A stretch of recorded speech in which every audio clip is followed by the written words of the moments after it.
Hello everyone. Waving hand sign, welcome back to the channel.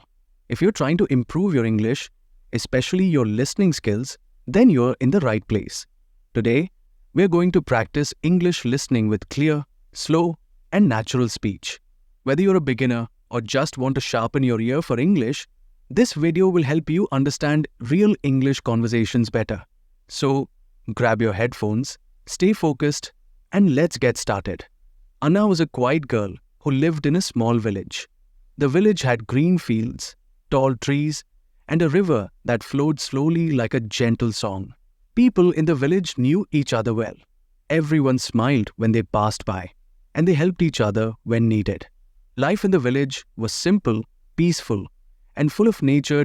Anna lived in a small wooden house with her grandmother, Meera. Her parents had died in a car accident when Anna was just 5 years old. She did not remember much about them.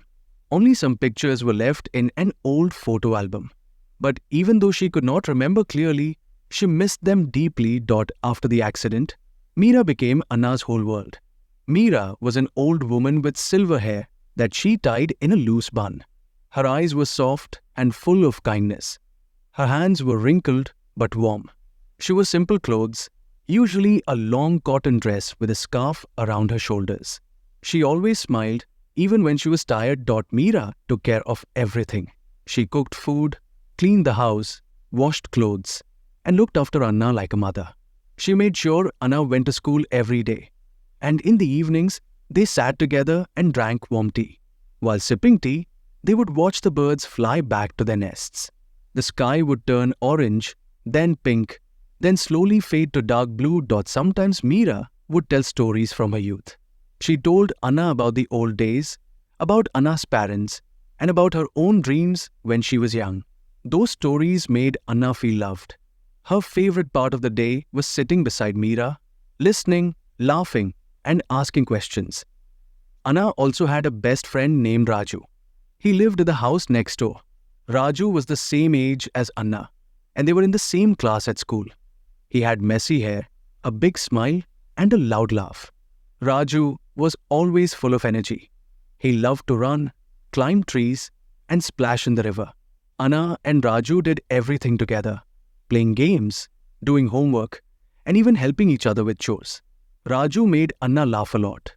Even when Anna felt sad, Raju would find a way to make her smile. By telling a silly joke, making a funny face, or giving her a sweet he had saved. One day, when Anna was 12, something changed. It started with a small cough. Meera coughed a little more each day. Then she began to feel tired. She would sit down more often, hold her chest, and sometimes take deep breaths. Her skin looked paler than usual. "Grandma, are you okay?" Anna asked one evening. "I'm just a little tired, dear," Meera said, smiling softly. But her smile was weak, and her eyes looked tired. Anna got worried.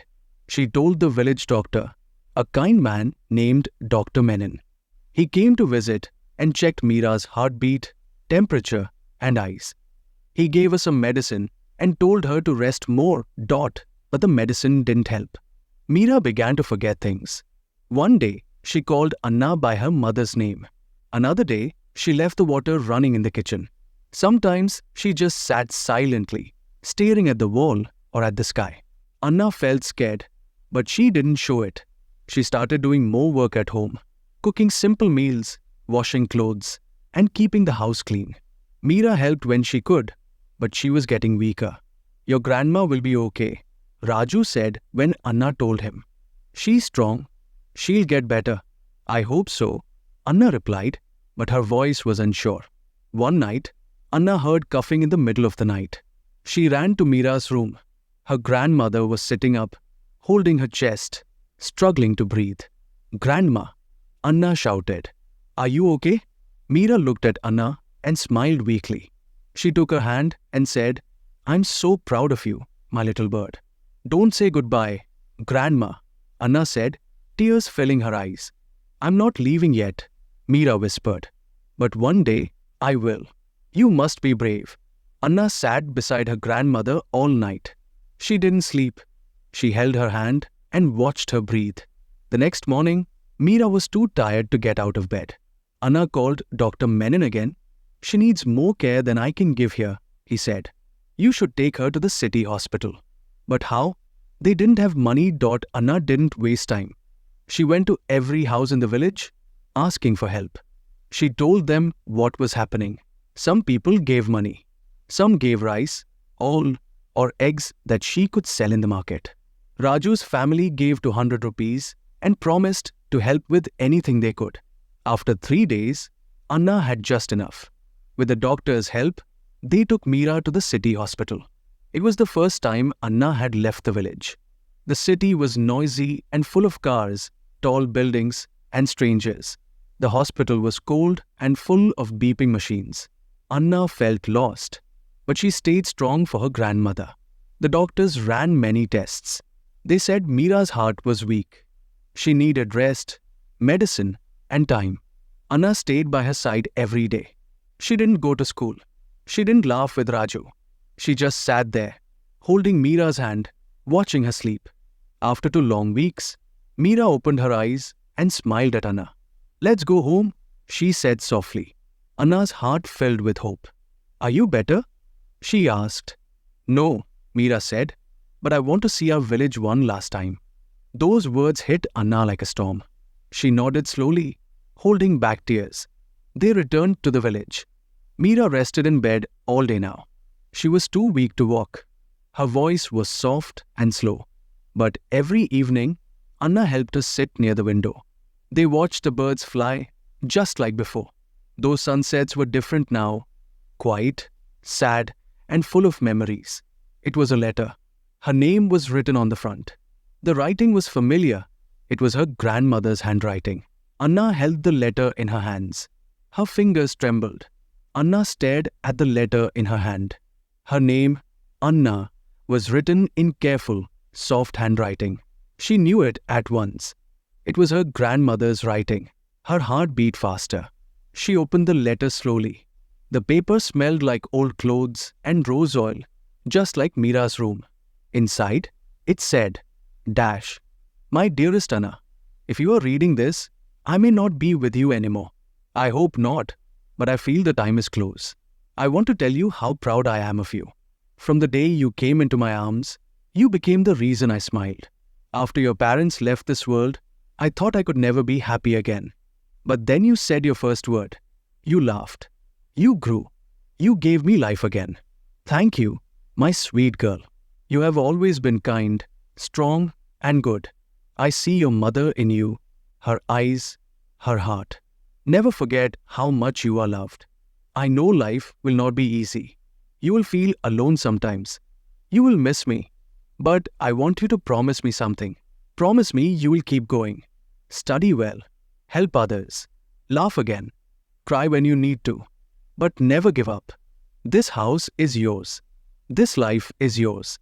And no matter where I go, I will always be with you. Look at the stars. I'll be there. With all my love. Grandma Meera. Anna couldn't hold back her tears. She hugged the letter close to her chest. It was all she had left now. Words full of love, a final gift. She ran to her grandmother's room. Grandma, she called. But Meera didn't answer. Anna stepped closer. Her grandmother was lying peacefully on the bed. Her eyes were closed, and her face was calm. She looked like she was sleeping, but she wasn't breathing. Anna froze. Her heart stopped. She touched Meera's hand. It was cold. Grandma, please wake up, she whispered. But there was only silence. A deep pain filled her chest. She screamed. Neighbors came running. Raju's mother rushed in and hugged Anna tightly. Raju stood at the door, his eyes wide and sad. He didn't speak. He didn't know what to say. The village gathered to help. The men lit candles. The women brought flowers. Everyone came to say goodbye to Meera. Anna sat beside her grandmother's body. She didn't cry anymore. She just sat there, quiet and still, holding the letter in her hand. Later that day, they buried Meera under the big banyan tree on the hill, next to Anna's parents. The sky was cloudy. The wind blew gently. Birds flew in circles above the trees. Anna placed her grandmother's favorite scarf on the grave. She whispered, I love you. And then she walked home. Alone. The house was quiet. No sound of footsteps. No smell of tea. No voice calling her name. Anna sat on the bed, holding the pillow where Mira used to sleep. It still smelled like her. That night, Anna couldn't eat. She couldn't sleep. She just lay in bed, listening to the wind outside. The house creaked in the night. Every sound reminded her of Mira. The next morning, she got up slowly. The sun was shining, but it felt cold. She cooked simple rice and vegetables. She placed one plate on the table. Then she remembered she was alone now. One plate was enough. She put the second plate back. At school, the teacher noticed Anna's tired eyes. Her clothes were not ironed. Her hair was messy. "Are you okay?" the teacher asked gently. Anna nodded but didn't speak. That day, the class had to write about someone they loved. Anna didn't need to think. She picked up her pen and began to write. "My grandmother was my world. She raised me when I had no one. She gave me food, stories, and love. She was kind even when she was tired. She always smiled. Now she is gone, but her love is still with me. I miss her. I will never forget her." When she finished reading aloud, the whole class was silent. The teacher had tears in her eyes. "You are a strong girl, Anna," she said. A week later, Anna started cleaning the house. She opened the cupboards, washed clothes, and dusted the shelves. When she opened Mira's old wooden trunk, she found a box. It was tied with a red ribbon. Inside the box were old letters, photos, and a small diary. Anna took the diary and opened the first page. Mira's neat handwriting filled the paper. "Today, Anna called me Ma by mistake. I cried. It felt so warm. I will protect her always." Each page was full of memories. Anna's first school day.